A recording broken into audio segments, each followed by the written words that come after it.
عنکبوت عربی میں مکڑی کو کہتے ہیں، اور اس سورت کی آیت نمبر 41 میں اللہ تعالیٰ نے فرمایا ہے کہ مشرکین کی مثال ایسی ہے جیسے کسی مکڑی کے جالے پر بھروسہ کر رکھا ہو۔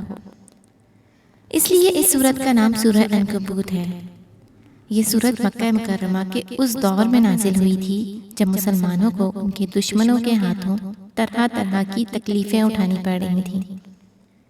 بعض مسلمان ان تکلیفوں کی شدت سے بعض اوقات پریشان ہوتے اور ان کی ہمت ٹوٹنے لگتی تھی۔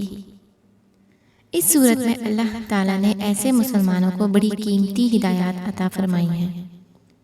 اول تو سورت کے بالکل شروع میں فرمایا گیا ہے کہ اللہ تعالیٰ نے مومنوں کے لیے جو جنت تیار فرمائی ہے وہ اتنی سستی نہیں ہے کہ کسی تکلیف کے بغیر حاصل ہو جائے۔ ایمان لانے کے بعد انسان کو مختلف آزمائشوں سے گزرنا ہی پڑتا ہے۔